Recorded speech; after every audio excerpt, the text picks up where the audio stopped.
Hello students, आपका 90 plus में बहुत बहुत स्वागत है। देखिए, हम लोग स्टार्ट करने वाले हैं कंपटीशन की तैयारी जेई मेंस और आपके नीट के लिए, जो कि आपके अपकमिंग एग्जाम्स हैं 2020 सीरीज में। ठीक, तो आज का टॉपिक आपका होगा इडियोमेट्री, जिसे हम नॉर्मली अगर सिंपल शब्दों में समझें तो determination of formula of gases. ऐसे कई सारे क्वेश्चंस बहुत सिंपल कॉन्सेप्ट पे होते हैं जिसमें हाइड्रोकार्बन का फॉर्मूला हमसे पूछा जाता है। तो मैं आपको क्वेश्चंस के थ्रू कॉन्सेप्ट सिखाऊंगा ताकि कुछ ही मिनट्स में आप लोग ऐसे क्वेश्चंस को अटेम्प्ट कर सके अपने एग्जाम्स के लिए। तो आइए स्टार्ट करते हैं एक एक करके।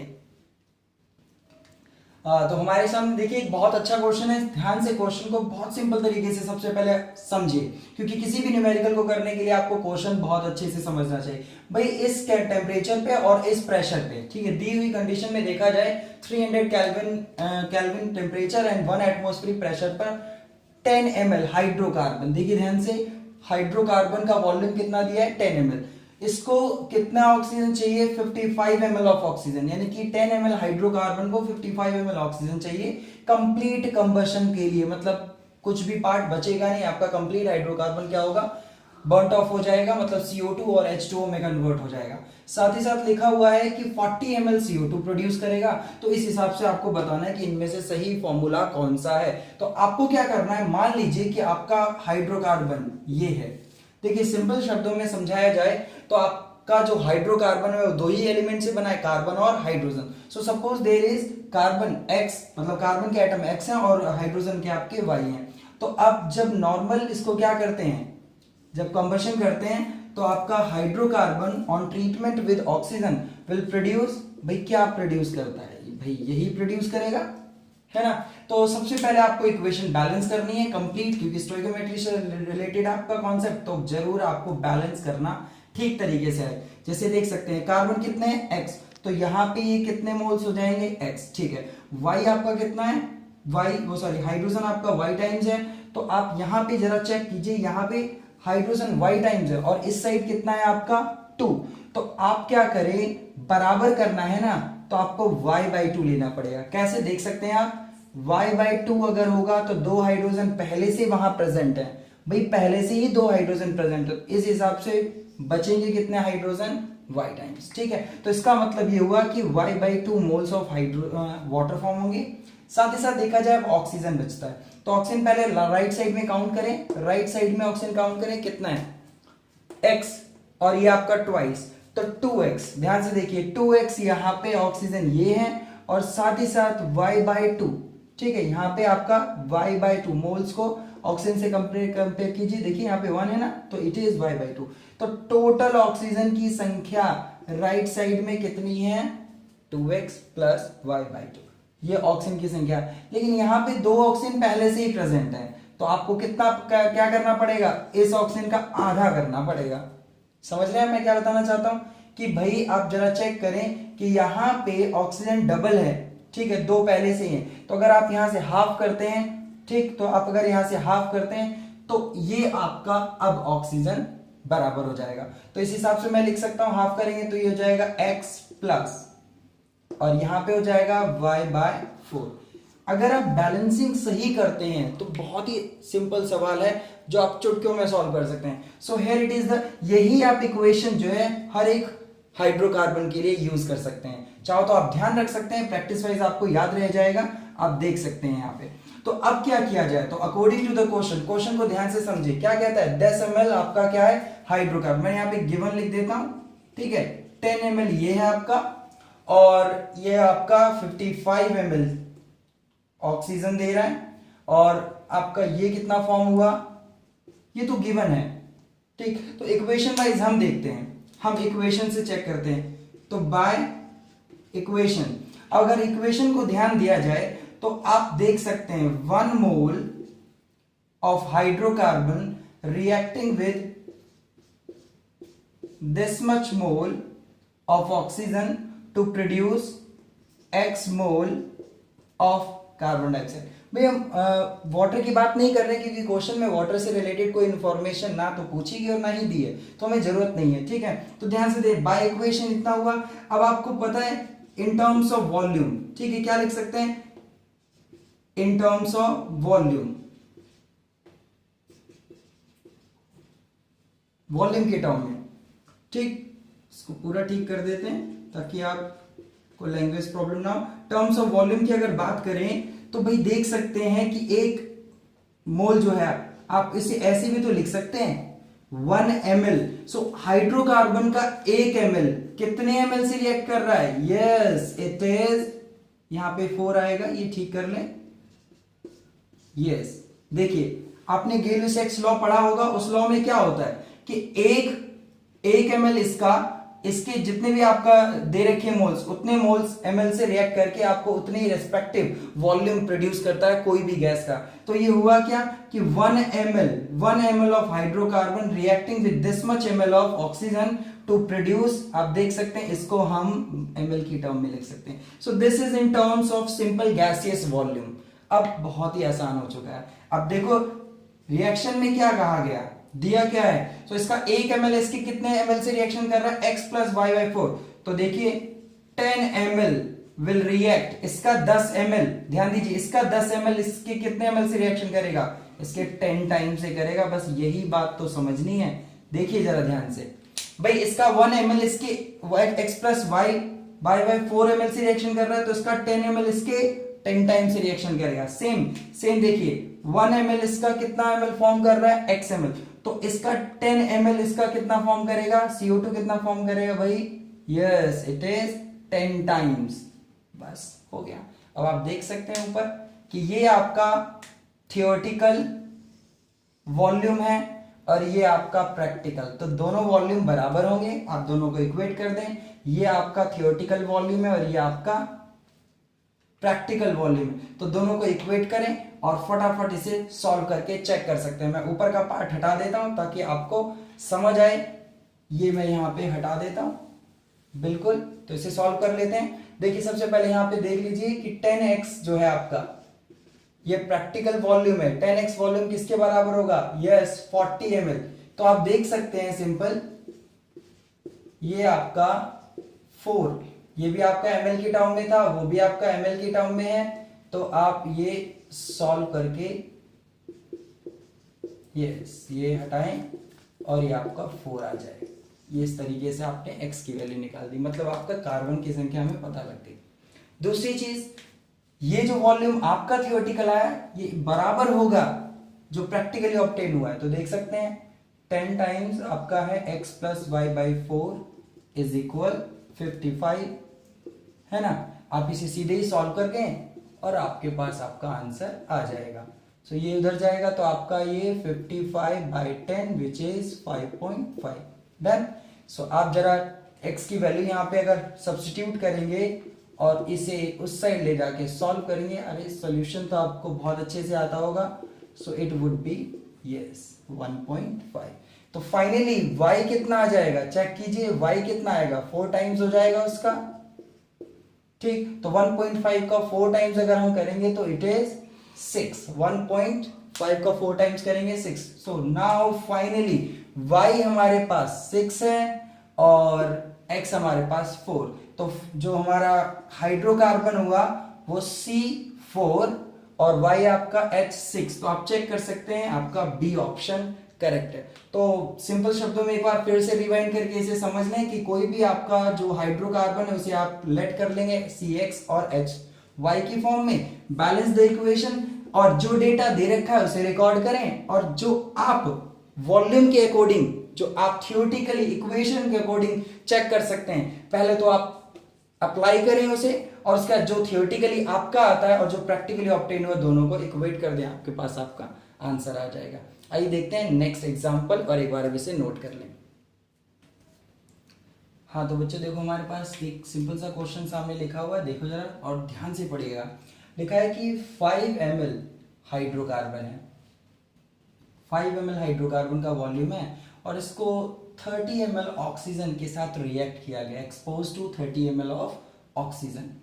लिखा हुआ है कि जब रिएक्शन हुई तो रिजल्टेंट गैस, ठीक है, कंबशन हुआ, यानी कि मैं यहाँ पे मान लेता हूँ, वैसे आप पूरा पहले एक बार क्वेश्चन लिख लें। जो रिजल्टेंट गैस है उसको जब ठंडा किया गया तो उसका टोटल वॉल्यूम इतना बताया गया। साथ ही साथ ये लिखा हुआ यहाँ पे कुछ कि उस 25 ml में से 10 ml गैस जो है, 10 ml गैस वो एब्जॉर्ब हो गई किसके ऊपर, सोडियम हाइड्रोक्साइड के ऊपर। अब बची हुई गैस जो है वो किसके ऊपर एब्जॉर्ब हो गई, पायरोगैलॉल के ऊपर। ठीक, तो आगे कहता है find out the formula of the hydrocarbon. तो सबसे पहला काम जो है आपको करना है वो ध्यान से देखो। अब अगर मुझे किसी भी कॉन्सेप्ट के बारे में नहीं पता, मुझे सिर्फ ये क्वेश्चन सामने नजर आ रहा है, तो कैसे अटेंड करेंगे। तो सबसे पहला आप क्या करें, अपना फॉर्मूला लिख लें कि सपोज कि जो हाइड्रोकार्बन जिसका कंबशन हुआ है वो हमारा CXHY है। तो आपको क्या करना है, ट्रीट इट विद ऑक्सीजन। अब आपको पता है कि कंबशन का प्रोसेस हो रहा है, तो साफ हमें पता है कि एक तो CO2 मिलेगा और H2O। जैसे आपने अभी भी बैलेंस किया था वही बैलेंसिंग वापस आएगी, इसमें हाइड्रोकार्बन की बैलेंसिंग चेंज नहीं होगी। तो आप देख सकते हैं कि X मोल्स इधर आएंगे आपके, Y आपके ये है तो Y/2 ही रहेगा। और आपको याद है इधर आपका टोटल ऑक्सीजन होगा, उसको हाफ करके इधर आपको लिखना होगा ताकि ऑक्सीजन बराबर हो। तो वो कितना था, ठीक, यहाँ पे था आपका X + Y/4। ठीक है, वापस एक बार देख लो, यहाँ पे 2x थी ऑक्सीजन, यहाँ पे आपकी ऑक्सीजन Y/2 थी। तो टोटल ऑक्सीजन ये थी, लेकिन यहाँ पे ऑक्सीजन पहले से ही 2 है, पहले से ही डबल है ना। तो आप जब इस ऑक्सीजन का आधा कर देंगे ना, आधा, तो वो इधर वाले के बराबर हो जाएगी। ठीक है, तब ये जो टोटल जब इस वाले का आधा कर देंगे ना, तब दोनों साइड क्या रहेगी, बराबर, यानी कि जो ये थी इसकी डबल थी इसका मतलब। तो इतना करने के बाद आप जरा देखें, अब क्वेश्चन के अकॉर्डिंग चलें। तो क्वेश्चन में हमें दिया क्या है, जरा चेक करें। लिखा हुआ इसका 5 ml था और इसका आपका 30 ml से रिएक्शन हो रहा है।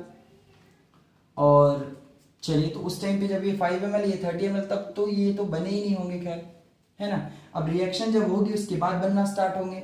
तो जरा देखिए रिएक्शन के अकॉर्डिंग अगर देखा जाए, सो अकॉर्डिंग टू रिएक्शन इसका 1 ml कंसीडर करें, 1 मोल है ना। So let's say it's 1 ml reacting with, बिल्कुल वही प्रोसेस यूज करना है जो पीछे आपने किया। ठीक, तो उस दौरान इसका कितना बनेगा, x ml। ध्यान दीजिएगा, जो आपका वाटर है वो लिक्विड स्टेट में बनेगा, ये आपका गैस फेज है, ये भी आपका गैस फेज, और हाइड्रोकार्बन तो है ही आपका गैसीय स्टेट में। ये मैंने इनकी स्टेट्स दिखा दी। हाँ, तो देखिए 1 ml इसका, 1 ml of this reacting with this much ml of O2 and x ml आपका जो है क्या बनेगा, बिल्कुल CO2। अब यहाँ पे क्या है आपका, इन दोनों में अगर कंपैरिजन करें तो आपका ये 5 ml दिया है, तो ये 5 ml तो पूरा का पूरा 30 ml से रिएक्शन कर जाएगा। अब हमें ये नहीं पता कि ये 5 ml 30 के कितने पार्ट से रिएक्शन करेगा, बट ये 5 ml तो पूरा का पूरा खत्म हो जाएगा। सो 1 ml अगर इतने से रिएक्शन कर रहा है, ठीक, तो 5 ml ऑफ C6H5 रिक्वायर्ड, जरा इस बात को ध्यान से समझना, रिक्वायर्ड 5 ml को कितना ऑक्सीजन चाहिए होगा, ध्यान से देखें। तो 5 ml को इसका 5 टाइम्स चाहिए होगा, इसका 5 टाइम्स चाहिए होगा। देखो ये हुआ हमारा थियोटिकल, अभी हमने ये यूज नहीं किया है, ठीक है, अभी हम थियोटिकल निकाल रहे हैं। वो तो उन्होंने हमें बताया कि 30 ml जो है सिस्टम में दिया हुआ है। अब 30 ml का पूरा हिस्सा थोड़ी ना यूज होगा, अब देखते हैं कितना होने वाला है। सो 5 ml CXHY इस कंपाउंड का 5 टाइम्स, इसके मोल का 5 गुना रिएक्शन में हिस्सा लेगा। क्यों, क्योंकि 1 ml से आपका इतना यूज हो रहा है ना, 1 ml से इतना, तो 5 से उसका 5 टाइम्स। ठीक, तो ये वॉल्यूम क्या होगा, यूज्ड है, वॉल्यूम यूज्ड। तो इस हिसाब से अगर देखा जाए, वॉल्यूम ऑफ ऑक्सीजन लेफ्ट बचेगा कितना, ध्यान से समझिएगा। ये वॉल्यूम ऑक्सीजन का, ये लो ऑक्सीजन का ये वाला वॉल्यूम कंज्यूम हो चुका है। टोटल वॉल्यूम आपने कितना लिया था, 30 ml लिया था। तो इस हिसाब से ये बचेगा कितना, 30 minus 5 of x plus y/4। ये मैंने बचा हुआ वॉल्यूम निकाल दिया कि कितना बच जाएगा। ठीक है, तो 30 में से आप इतना हटा दें, ये आपका बचा हुआ वॉल्यूम होगा, ये भी काम आएगा। साथ ही साथ इसको आपने रिकॉर्ड किया। एक और चीज देखो, volume of CO2 formed, CO2 को कितना वॉल्यूम बनेगा आपके हिसाब से, तो आप देख सकते हैं 1 ml इसका कितना बना रहा है, x ml, 1 ml कितना बना रहा है, x। तो इसका कितना आपने यूज किया था, हाइड्रोकार्बन का 5 ml, इसका कितना बनाएगा, 5x। ठीक है, so it is 5x, done, it is 5x हुआ।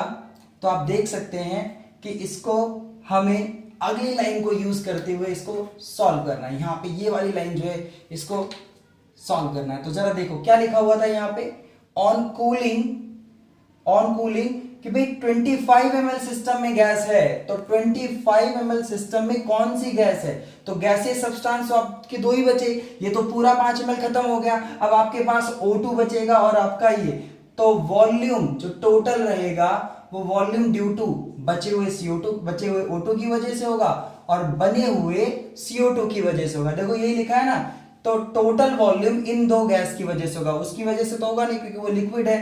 तो अब देखा जाए कि टोटल वॉल्यूम है कितना, टोटल वॉल्यूम कितना है 25 ml, कितना है 25 ml। तो मैं आपको क्लियर करूं, टोटल वॉल्यूम 25 ml है, लेकिन उसमें से कितना आपका CO2 की वजह से। तो जरा इस बात को चेक करना, मैं यहाँ पे नोट करके इस बात को समझा देता हूं। यहाँ पे इन्होंने लिखा हुआ है कि 10 ml एब्जॉर्ब बाय NaOH। तो आपको ये चीज मैं बता देता हूं, CO2 गैस एब्जॉर्ब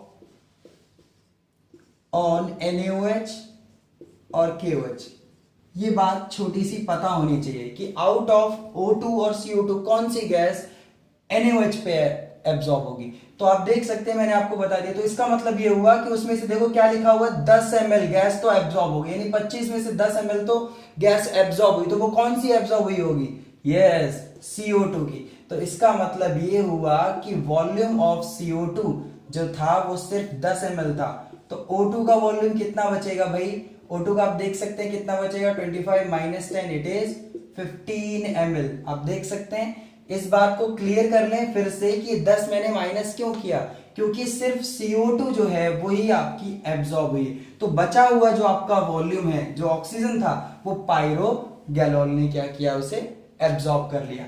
तो ये तो हुआ वॉल्यूम ऑफ ऑक्सीजन लेफ्ट। तो यहां पे आप देखो आपका यस वॉल्यूम ऑफ CO2 इस हिसाब से कितना हुआ 10 ml, but according to theoretical part volume of CO2 कहां गया, ये रहा। So it is 5x ml, है ना। तो आप देख सकते हैं कि x की वैल्यू यहां से कितनी आएगी, यस इट इज 2। तो आप देख सकते हैं x की वैल्यू कितनी आएगी 2। साथ ही साथ आपने देखो वॉल्यूम लेफ्ट ऑक्सीजन का कितना निकाला था ये, लेकिन थियोरेटिकली प्रैक्टिकली देखा जाए तो कितना आना चाहिए 15। तो आप इन दोनों को इक्वेट कर दें और आपका आंसर आ जाएगा, this is 30 minus 5 times x plus y by 4 is equal 50। ये हमने निकाला था कितना बचा है अकॉर्डिंग टू इक्वेशन, और ये आपका प्रैक्टिकली जो इन्होंने इन्फॉर्म किया कि कितना ऑक्सीजन का वॉल्यूम बचेगा। सो इस हिसाब से अगर आप देखें तो फाइनली सिंपल तरीके से निकाल सकते हैं। कैसे होगा ये, minus 5x plus y by 4, ये आपका माइनस 15, ये कैंसिल हो जाएगा, x प्लस वाई बाई 4, और ये आपका यहां से डिवाइड करेंगे तो ये 3 होगा। अब मैं इसे हटा देता हूं यहां से, आप नोट कर लेना, ठीक। तो ये आपका x की वैल्यू डालो, कितनी है 2, तो उस साइड जाएगा तो ये 1, ठीक। तो इस हिसाब से फाइनली y जो है वो आपका उस साइड आके कितना हो जाएगा 4। तो फॉर्मूला क्या बनेगा आपका, x की वैल्यू 2 और y की वैल्यू 4। तो x की वैल्यू 2 यस और y की वैल्यू 4। तो इस हिसाब से आपका फॉर्मूला ये होता है।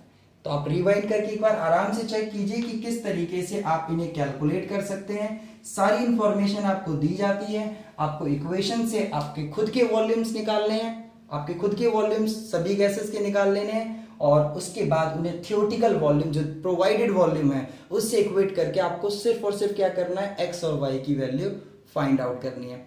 और भी प्रैक्टिस के लिए आप लोगों को मैं कुछ और भी टॉपिक्स नेक्स्ट वीडियो में अपलोड करूंगा, आप इसको एक बार अच्छे से कंफर्म कर लें और सीख लेंगे, ठीक। तब तक के लिए बाय।